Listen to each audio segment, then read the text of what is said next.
All right, getting ready. Thank you for joining me. Hey, I'm Mitch Goldberg. Thank you so much for joining me. And you're watching my live stream. Let's put up the banner.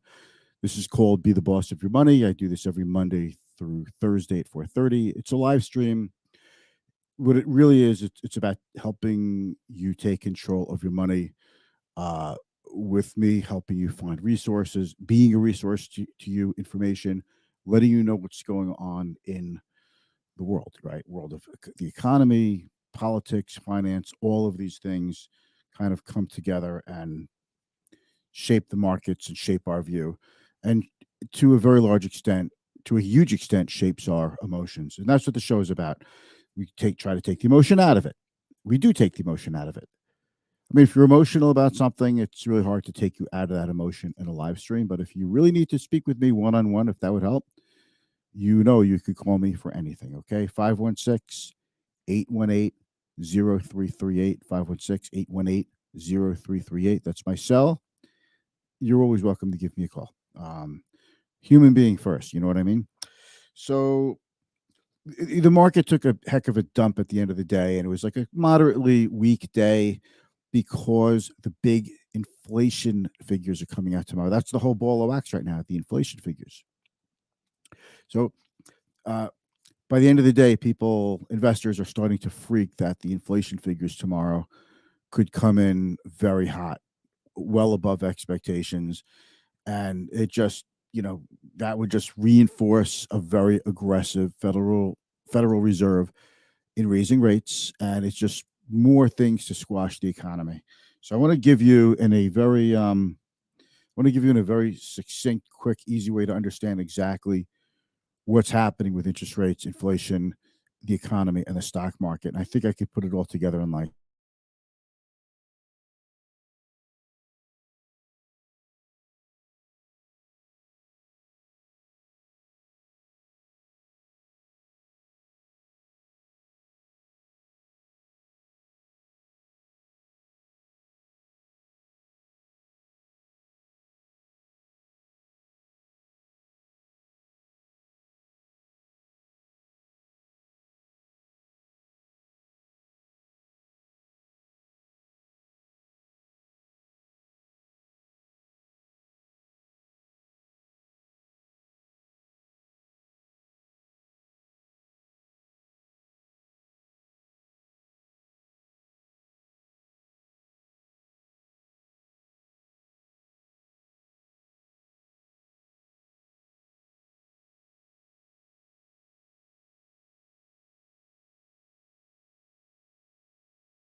all right, technical problems. It was not on our end. This is the end of Optimum, our cable service provider. Just lost internet connection. Just lost internet service for a couple minutes. So hopefully some of you were still out there watching this and you just didn't see the screen go blank and say, I'm done with this. I'm doing something else. That would kind of suck because I really put a lot of effort into these shows and I've got some important things to talk about. So now let's just roll a quick intro. I'm going to summarize what's really happening with the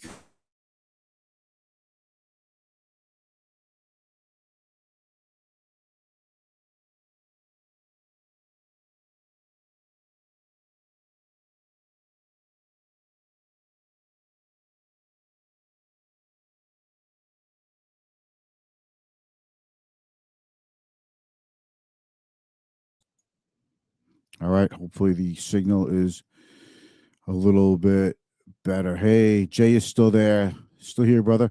Thank you very much. You were such a good guy. Thank you for letting me know. I really appreciate that. All right. So a couple of things to talk about. While you're watching this, give it a thumbs up if you don't mind, a heart, an applause, whatever the reactions are at your disposal, depending on which platform you're watching on. We stream to Facebook, LinkedIn, YouTube, and Twitter. I'd love to see where you're coming from. And if you have any questions, definitely ask me in the comments. I love hearing from you. It's the best part of doing this. And it's really just the best content there is when you actually ask me a question and I get to answer it. We get into a little banter, a little back and forth, banter. That's my favorite part. So I'm going to roll the intro now, and then we're going to do a little summary of what's taking place and what you need to think of in terms of how to view markets. Here we go.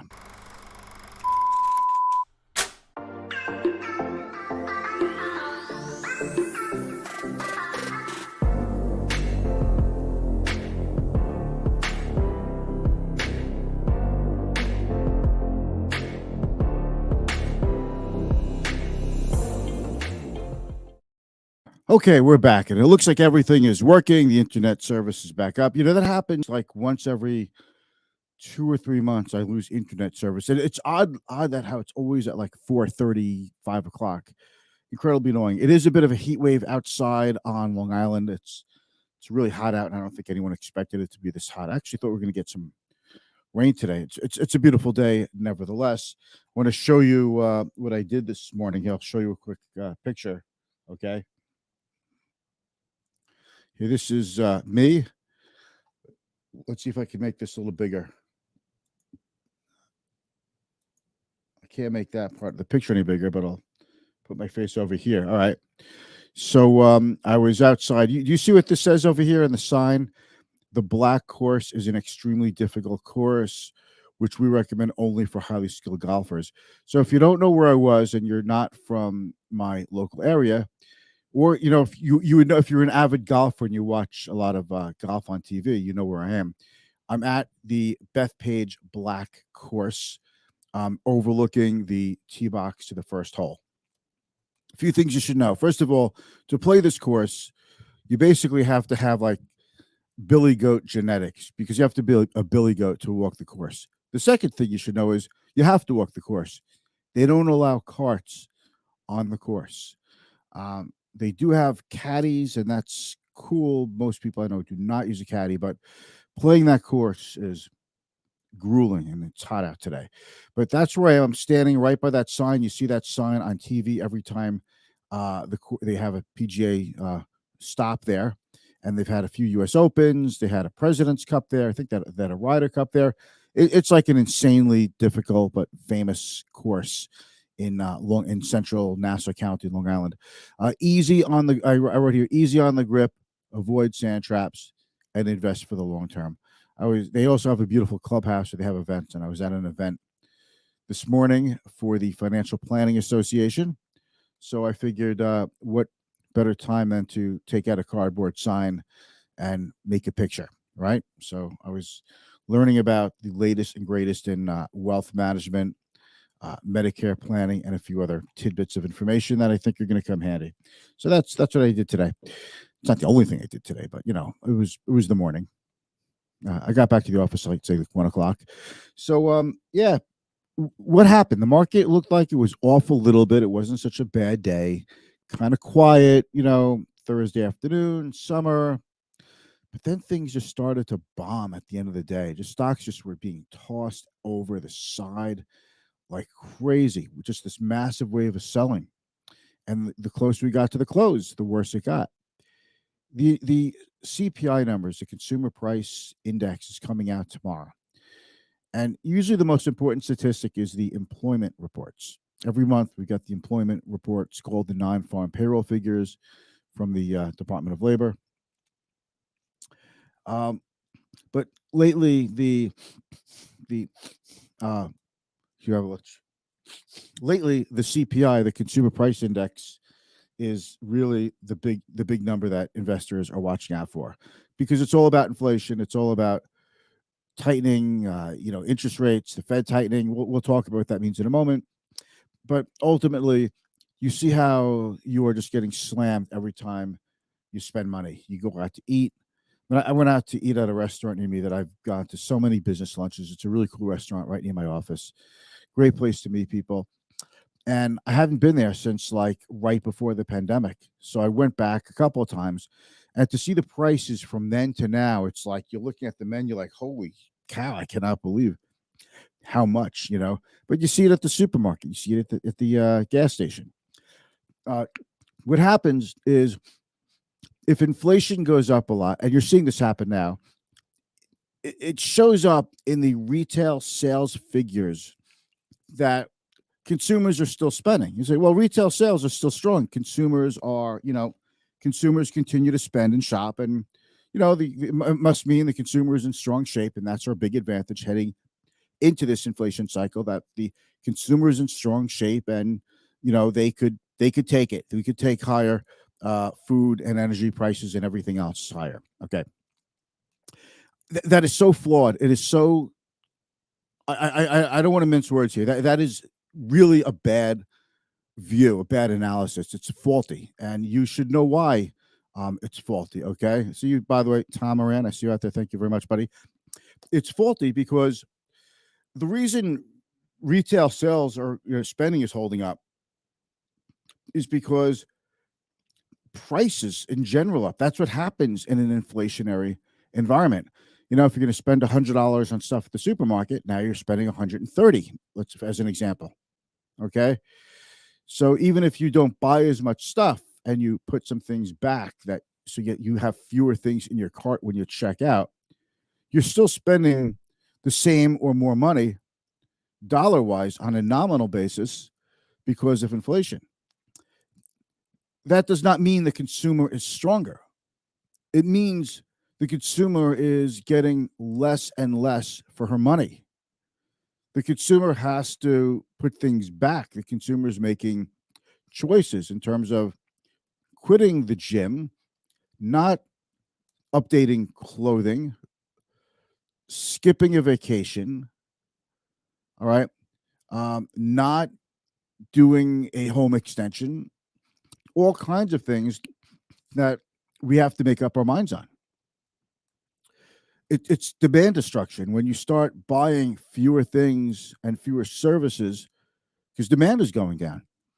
But it shows up in the stats that spending is still the same. Yeah, even though demand is going down because people are paying more for the remaining units of whatever that they're still buying. Let's call it widgets to go back to my economics classes in college. The consumer might be buying fewer widgets, but he or she is paying more for those widgets. So the total dollar amount is the same. So economists go, oh, consumer spending is holding up great. So dumb. It's such a bad way to look at things. And the strong consumer is not the strong consumer. That narrative, I think, has sailed. That ship is out of here. It's sailed. It's left the harbor. You can't even see it. It's so far away. All the stimmy money that people were getting or this money that they weren't spending on services, they've built up their savings. It's getting destroyed by inflation anyway. Not just because the money could be sitting in someone's bank and your money's losing, let's say, 8% annualized, which is 8.3% where the inflation rate is. It's because they're spending it and getting less and less. Their buying power is going down. If you leave the money in the bank, your buying power is going down. If you spend it, your buying power is going down. You might be tempted to spend more now because whatever you buy now, you're starting to think, well, it'll just cost more money next month or the month after. So I better buy it now and stock up before prices go up. That's the exact opposite when prices are going down. People say, I'm not going to hold on to any inventory of anything because I know if I just wait, I'll be able to buy it cheaper next month. So once you start to get into these spirals, up prices or down prices, they're very hard to shake. And the Federal Reserve the Federal Reserve has to shock us. They have to shock us out of this spiral.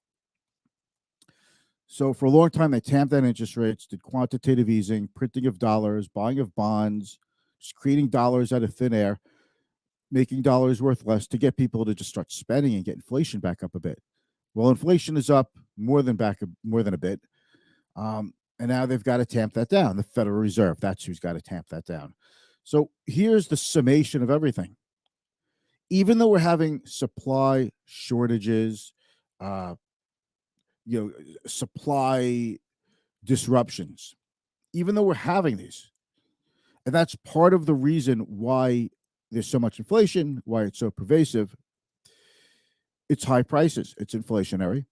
The Federal Reserve cannot create more supply. So what do? They have to dampen demand. They have to tamp down demand. So it raises rates and makes things more expensive if you fund things with debt. Okay, you have to borrow money, but borrowing costs are up. That craters demand. Now, is demand going to go down so much that we go into a recession and the economy goes into a mild or medium or nasty recession? Let's just say a recession. Yeah, that's bad, but inflation could put us into a recession also, and prices would still be high.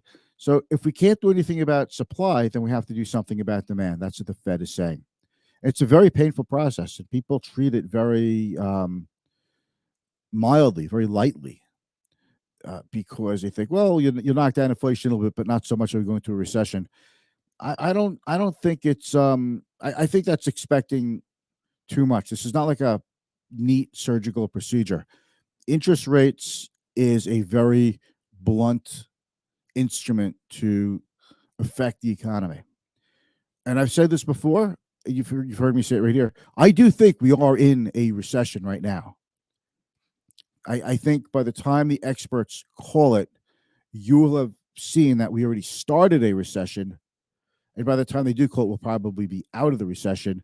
And stocks will be on their way up. So by the time the official recession is called by the NABE, the National Association of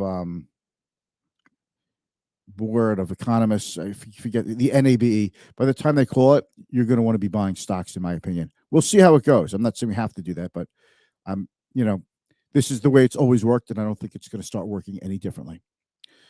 All right, to say it's different this time is a pretty dangerous thing to say. So that's what's going on. Forget the supply shocks because there's not enough supply of everything. Whereas 10 years ago, 5 years ago, there was too much of everything being produced, both man-made and mined. Now, there's not enough of anything. Prices are going up. It's not just from money printing. It's not just from quantitative easing and low interest rates. It's the fact that there's not enough stuff that we need, supply shortages. So the Fed's got to tamp down demand to get demand in line with supply. So when demand and supply are more or less equal, then prices don't move. They don't go up or down. They become neutral. What's the neutral interest rate for the Federal Reserve to get to? At what point do they stop raising rates? The terminal rate? We don't know, but we're thinking it's a lot higher than people are really talking about. It's freaking the market out. And that's the whole ball of wax. That is everything that's going on. I hope that explanation is helpful. By the way, if you have any questions about this or I'm not explaining it well, please let me know in the comments. It's really important to me to explain things in plain English, not in talking like an economist, not talking like the 220-pound economist that I am, right? So let's take a look at how the market did today. Let's take a look at a couple of other things. All right. Let's take a look at the big headline that's the market is focusing on. All right. Here I am. Consumer price inflation in May expected to run sizzling hot as energy, food, and rent rose. That's the big deal. Now, inflation last month was 8.3%. It's expected to be about 8.3% this month. So April was 8.3. This month it should be 8.3. But I'm telling you, about a week ago, people were thinking it's going to come in below 8.3%. And we're going to be talking about peak inflation or past the peak. And I think that whole argument could potentially be unraveled so quickly and so badly that the stock market has another leg down. Leg down. This is the international sign language for another leg down. Okay? Leg down. I mean, maybe it should be like a leg down. Leg down. Yeah. Lay down. Yeah. Okay. Yeah, I did that on a live stream. Well, it's not cable, you know. Thank you. Jay says I'm dead on, and Jay would know it because he's in the biz for a very long time. Thank you, Jay. And so let's take a look at how something else is affected. Okay. You guys ever look at the AAA website? Okay. Let me move this to the other side. The AAA, you know, AAA. Right? We'll have a AAA card. AAA for gas prices. See if I can make this a little bigger, but you know, it's this is where everyone's getting their information when they're quoting, gas prices, national average of gasoline. This is where they're getting it from the AAA national averages gas price. And the news today is that gas prices hit $5 national average. Okay, this was carried by ABC News. It's funny. There's an ad here for StreamYard, and I'm using StreamYard right now to stream to you guys. But gas prices hit $5 national average after rapid rise. I don't think they hit quite $5, but close enough. Let's not mince words over a few cents. It looks like the regular average, according to AAA, went to $4.97 national average. But then when I plug in, I look at the national. The red is regular. Okay, so the red is national, the blue is national. But if I want to change the red part to a state, let's go to California because they're always getting hit the hardest, right? View state price. Let's see if that updates it quickly enough for us. Okay, the current average in gas, holy shit, $6.40. Oh my God. $6.40. This is what drives us into a recession. If you haven't heard, California is the most populous state in the United States as well. This is what happens. Okay.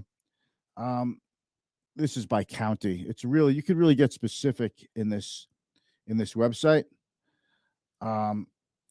And figure out where you're looking at. All right. And as a result, truck companies, truck drivers are facing another bloodbath.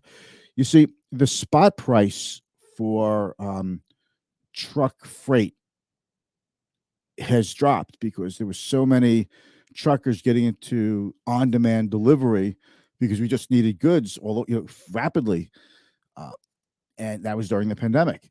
But spot prices for freight have actually gone down, contrary to popular belief. But gas has gone up. The price of diesel is skyrocketed.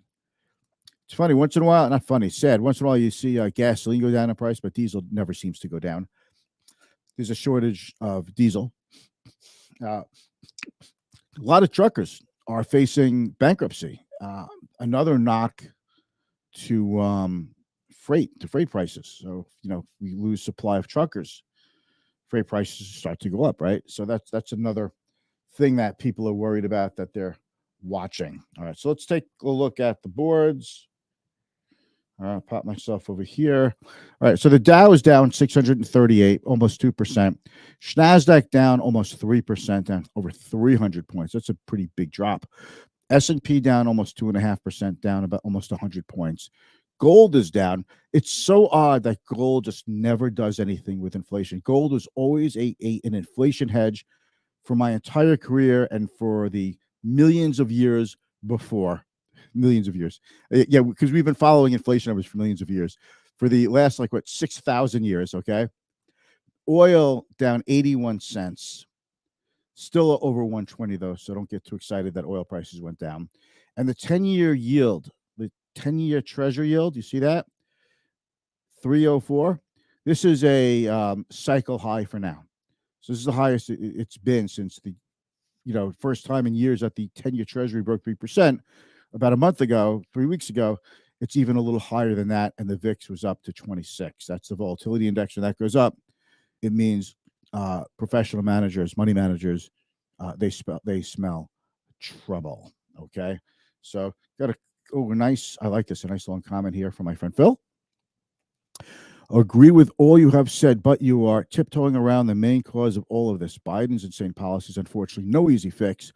Why do things tank after he got in? Had to reverse course to appease the lefties. You know, okay, I'm going to bite, Phil. Policies are misguided. We have no immigration policy because it doesn't seem like things are getting better. They're getting worse. We're all the smart people. Why does the Biden administration constantly seem like it's getting blindsided, like with the baby formula? Okay, constantly. They won an election based on an organized, professional, administrative, like a true administration in terms of organized, all the right people in place. They've got their finger on the pulse of everything. There's a lot of problems.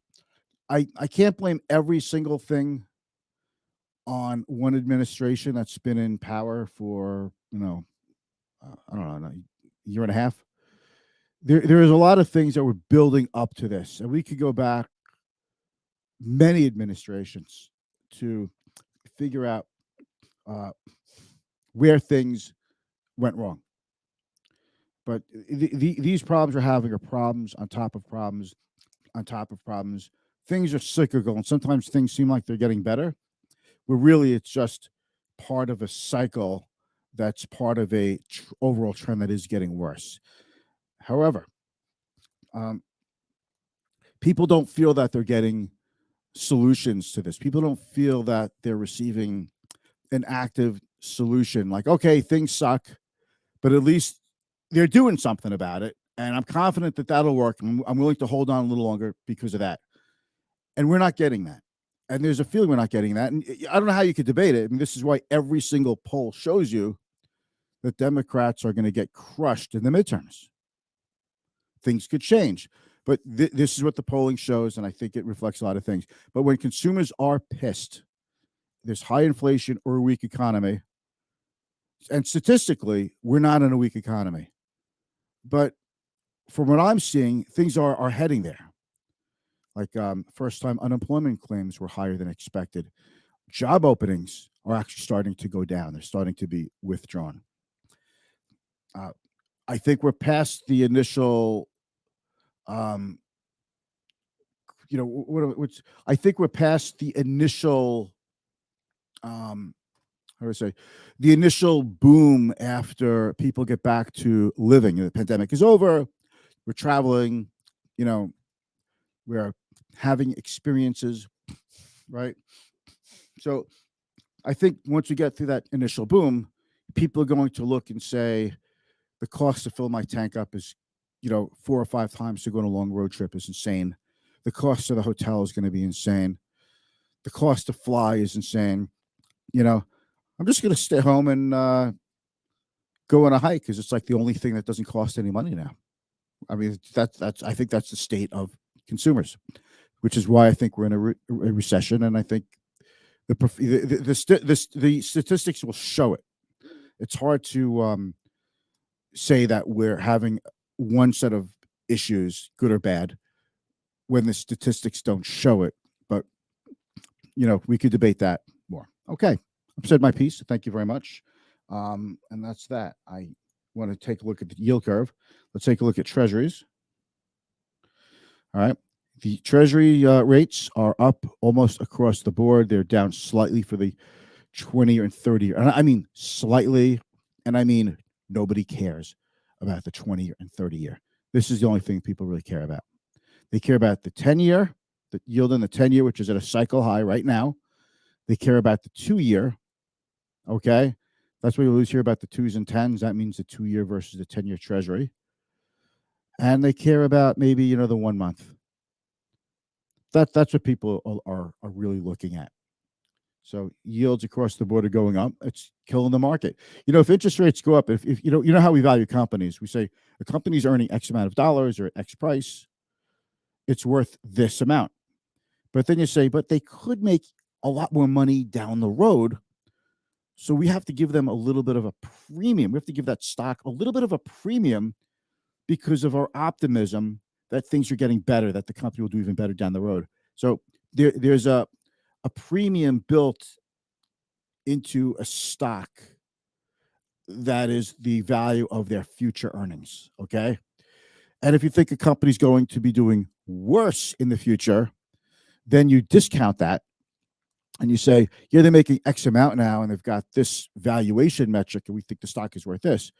But if we think they're going to earn less money down the road, then we've got to take some of the value away and lower the stock price or value the stock price even lower.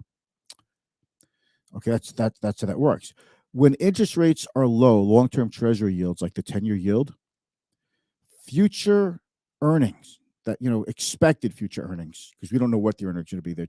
We have expectations, but those expectations are worth more when interest rates are lower.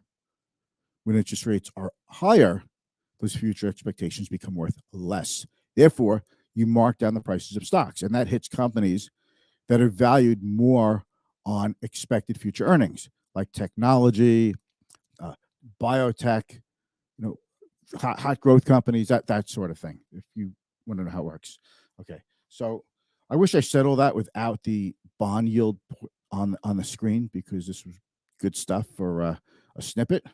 But that's what that is. So we'll keep following We'll keep following gas prices. All right.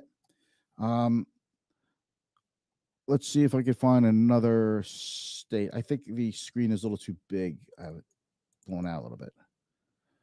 But this is just all the states. Okay, so we could do another state. Let's do one more state for shits and giggles, right? I don't know what that means. Like when people say, "Hey, let's do this or that for shits and giggles." Like, I don't know what the real meaning of that is. It's like the dumbest thing. I just think it's funny though. Okay, Alabama. No, let's okay. Alabama is $4.60, so below the national average.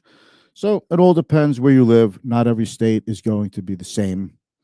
Not every country is going to be the same. Oil, by the way, is a global commodity. The reason why prices go up is because there's buyers for oil, and even though oil is supposed to be less money and we produce our own oil, if foreign buyers are willing to pay more for our oil, then the price will go up because it's a global commodity. You want to try to solve that? You can. Some people say we should just limit U.S. production to the U.S. market. But then, should the government take over the entire oil industry? Maybe we should get in the drug industry. What about the banking industry? These are touchy questions, but when people suffer enough, either from poor quality or high prices or both, then people are willing to do things that they thought they otherwise would not have done. Okay? So it's interesting times, it's uncertain times, and this all is just not good for the stock market over the near term. All right, that's about it. I will be back Monday. I don't do the live stream on Fridays unless something totally crazy happens. So hopefully I won't be doing a live stream tomorrow. But if I do, it's because something crazy happened and I'll be here giving you the update. All right. Thank you so much. I greatly value how you take the time to watch this show, and it means so much to me. Thank you.